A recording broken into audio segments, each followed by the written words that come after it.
Section 1. You will hear a conversation between a travel agent and a customer who needs to book a hotel for a group visit. First, you have some time to look at questions 1 to 6.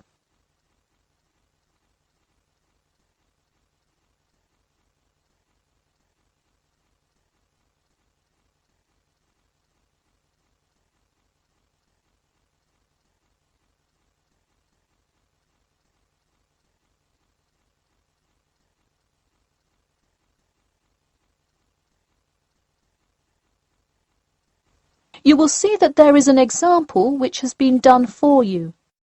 On this occasion only, the conversation relating to this will be played first. Hello, Elite Travel. This is Emily speaking. How may I assist you today? Hi, I have a group visit to plan, and I wonder whether you could help me decide on which hotel to book. I've narrowed it down to either the Winchester, the Royal Hotel, or the Star Hotel. I'm wondering if you have a recommendation. I would be happy to help. Those three are excellent choices. If everyone is booking hotel rooms independently, an easy way to do it is online booking. The Star Hotel offers online bookings at no additional charge. It sounds fine.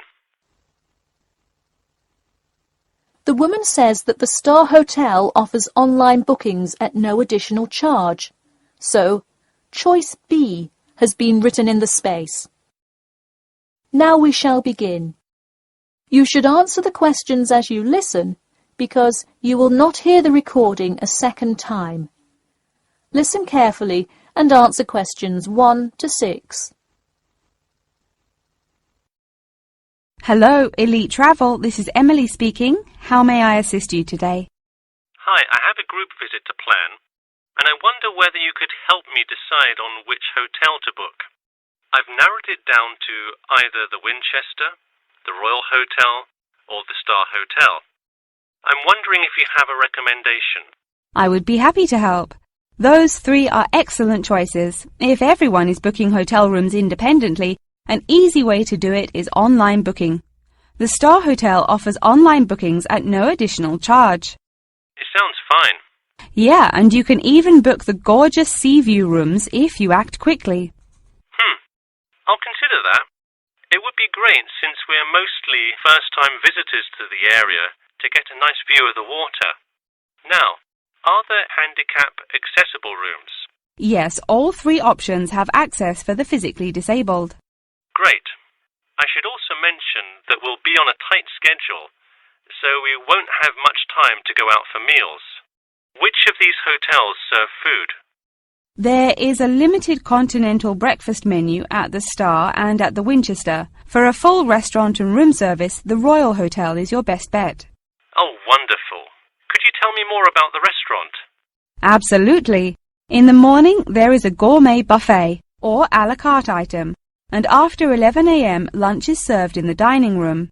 Dinners are in a nice, low-key but high-quality setting in the hotel's private dining room, and Fridays feature the house jazz band. How lovely. Is there a group discount?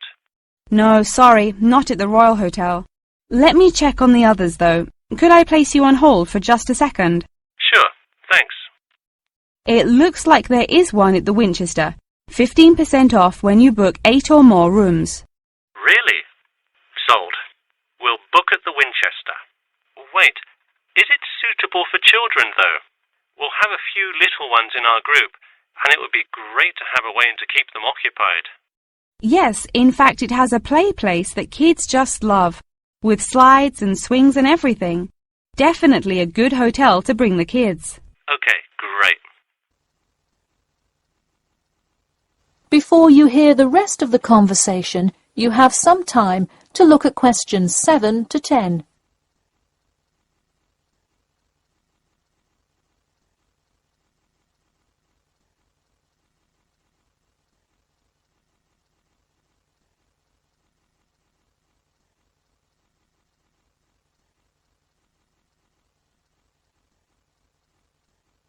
Now listen and answer questions 7 to 10.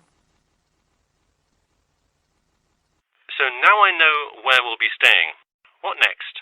Should I go ahead and book transportation and assign rooms and everything?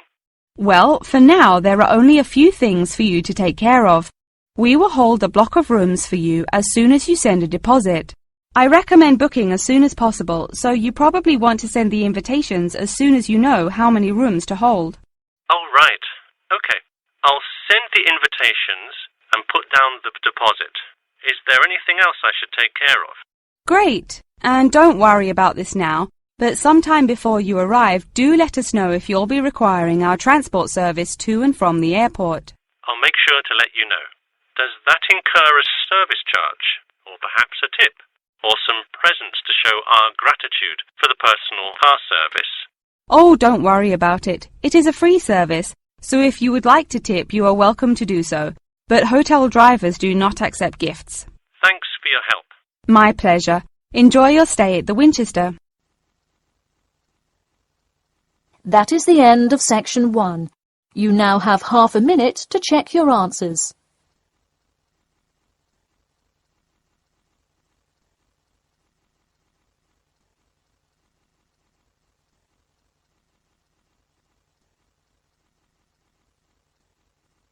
Section 2.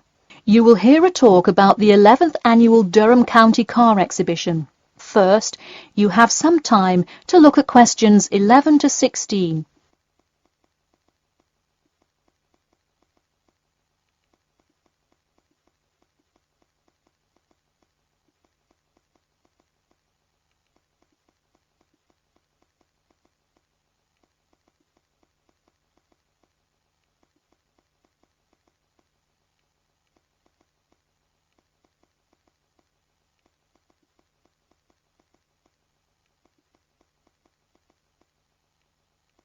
Now, listen carefully and answer questions 11 to 16.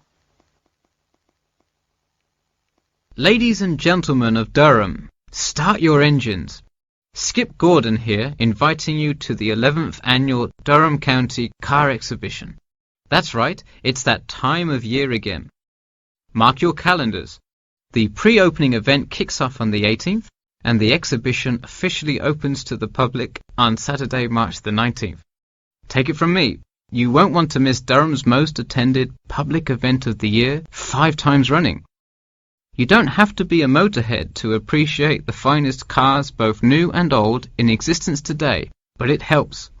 Be one of the 70,000 people to see everything from big rig monster trucks to good old-fashioned classic hot rods. Get your tickets now. Admission is £10 for adults and £5 for children during off-peak times, and £20 for adults and £10 for children, and senior citizens on weekends and for full-day passes. Come see vintage classics, bid in the auctions, and even test out a few on the Winners' Circle racetrack. An insider tip: weekends are the exact time when all of the best attractions take place. But to avoid Saturday crowds, join us this Sunday.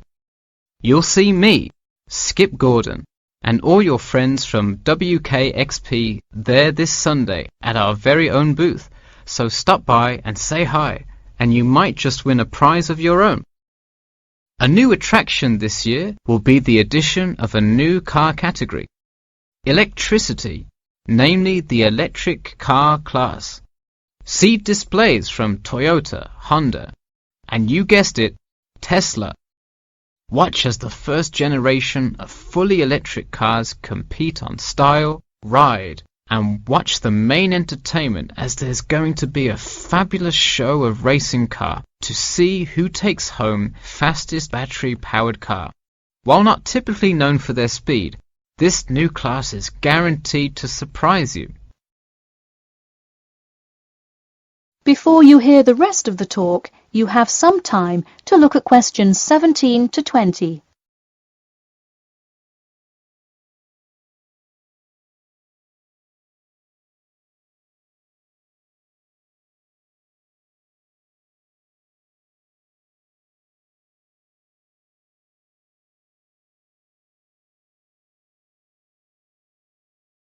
Now listen and answer questions 17 to 20.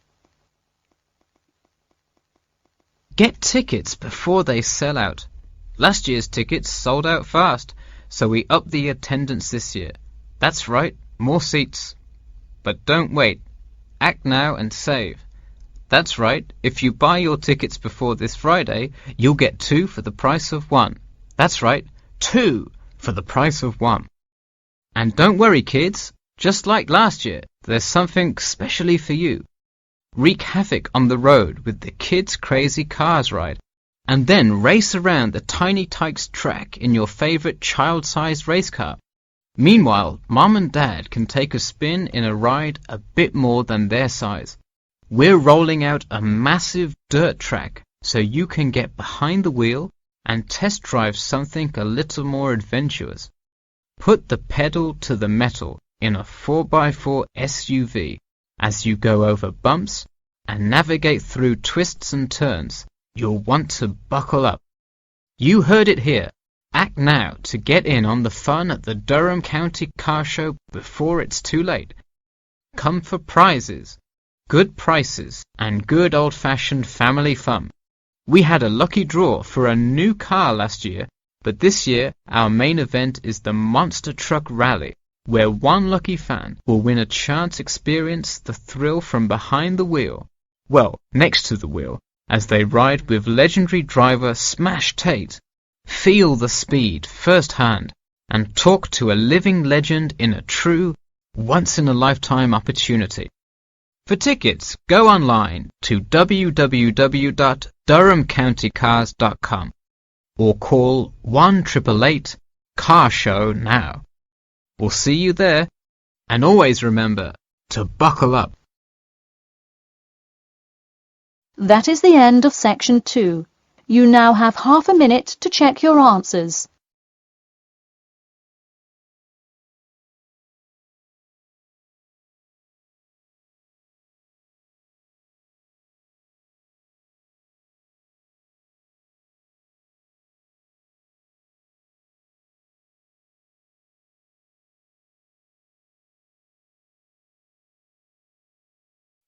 Section 3. You will hear a student asking Professor Jameson for advice in choosing courses for next semester. First, you have some time to look at questions 21 to 23.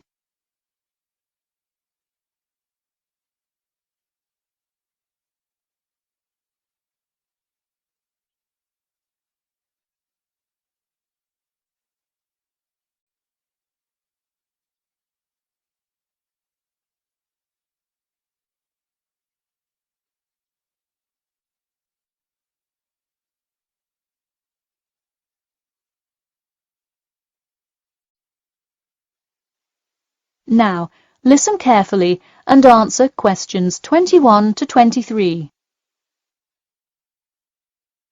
Hi, Professor Jameson. I was hoping we could talk this week about choosing courses for next semester. That sounds great. Any idea yet, or what you'd like to take?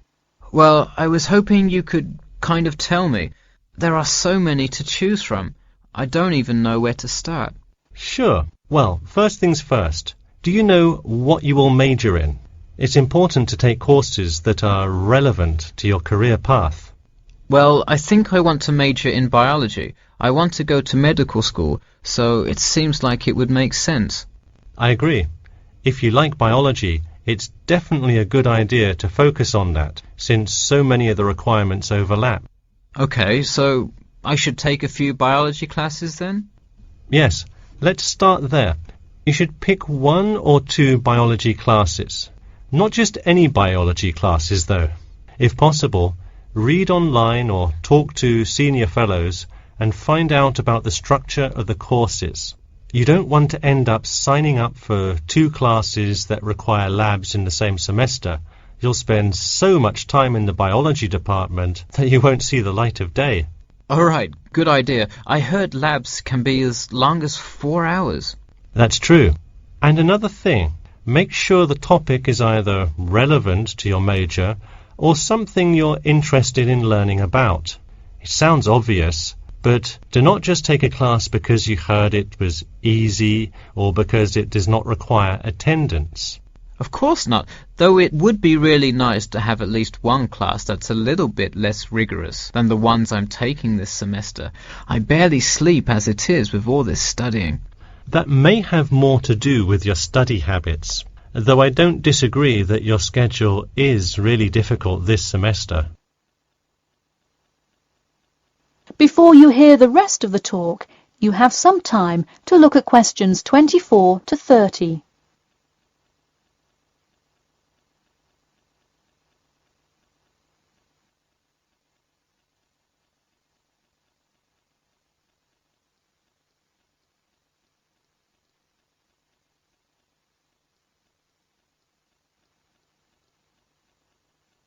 Now, listen carefully and answer questions 24 to 30. So, any idea which biology classes you may decide on for next semester? Well, I was thinking of taking human physiology. It sounds relevant and interesting.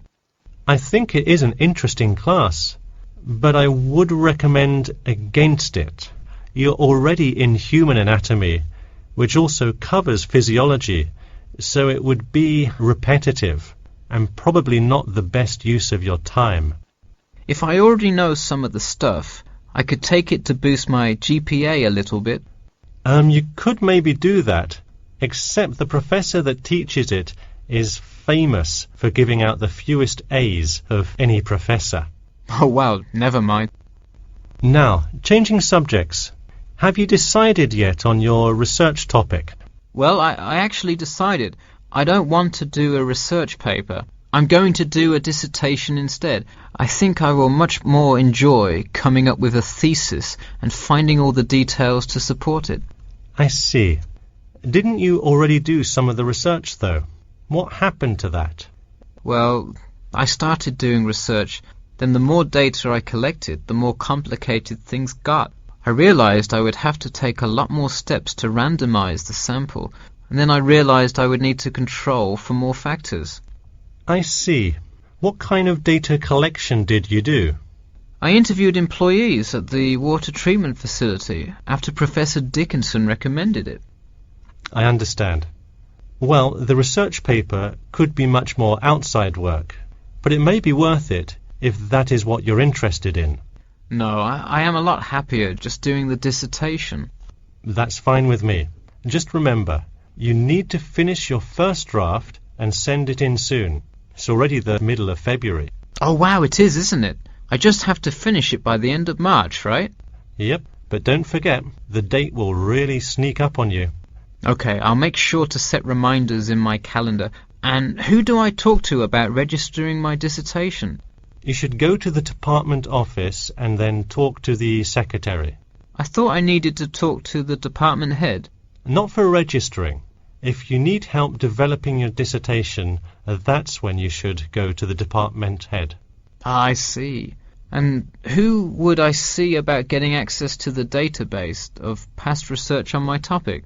That you can find in the computer lab, specifically in the office. You'll have to ask a lab technician to give you access. Okay, well, I'll go ahead and get started on that then. Thanks.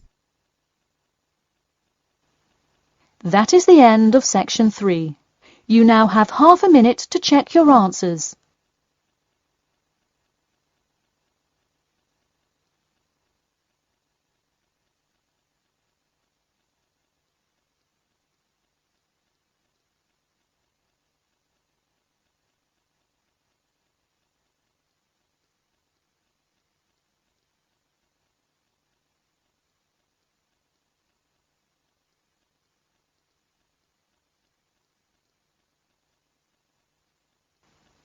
Now turn to section 4. Section 4. You will hear part of a lecture about the role of sleep in humans and animals. First, you have some time to look at questions 31 to 40.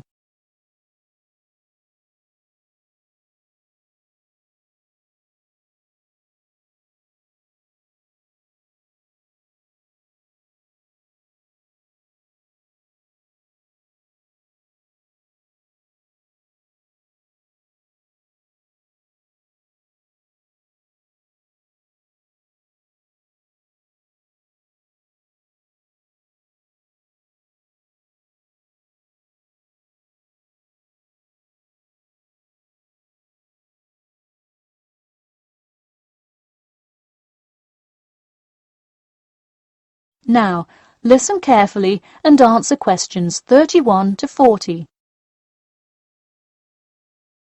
Good morning, everyone. In today's lecture, I'm going to talk about the role of sleep in humans and animals. Of all the biological processes in the animal kingdom, sleep is perhaps the most important.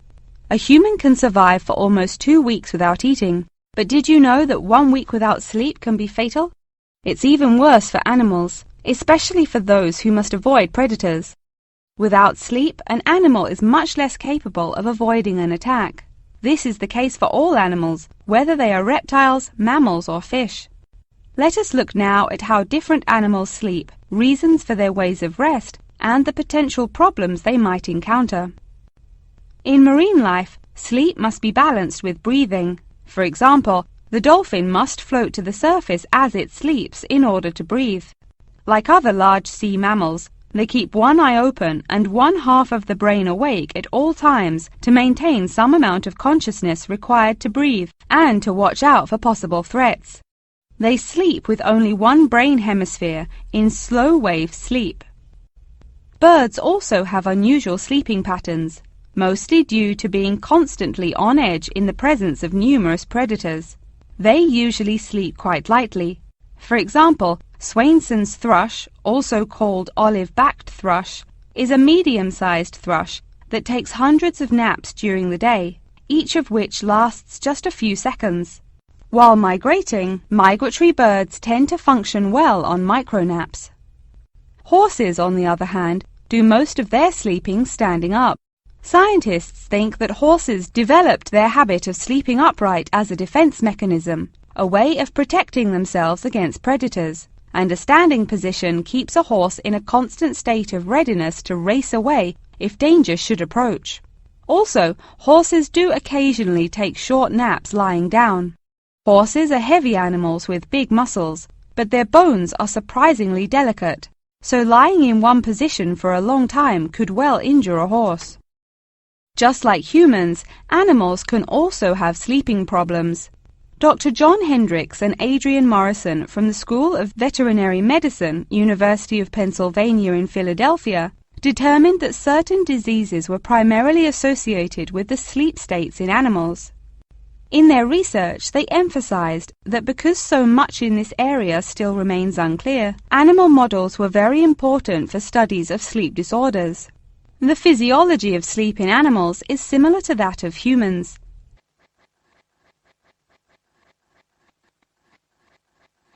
But why do we humans sleep?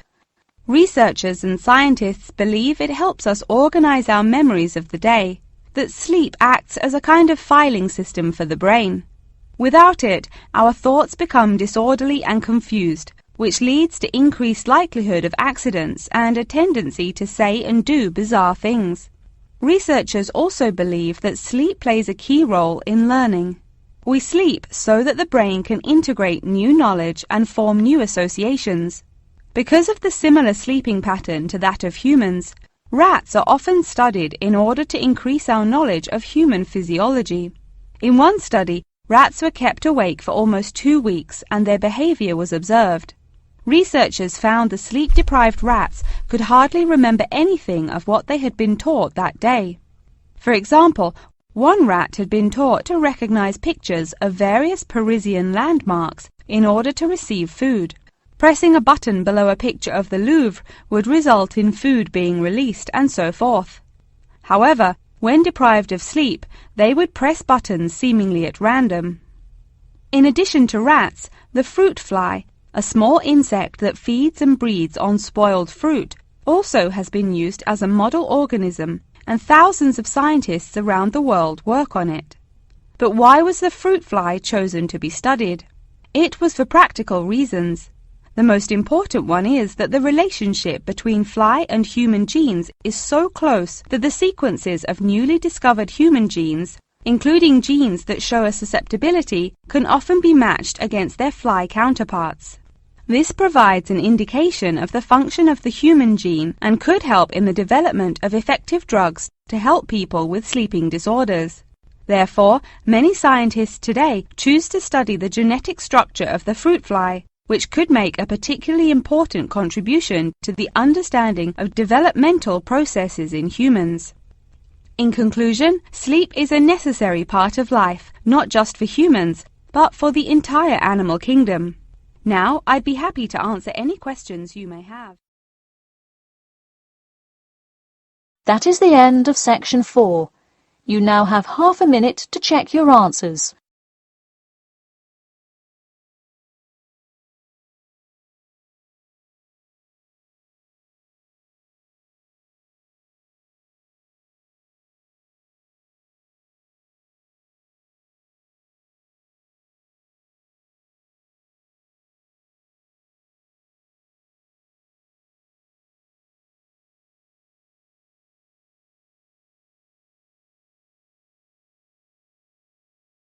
That is the end of the listening test.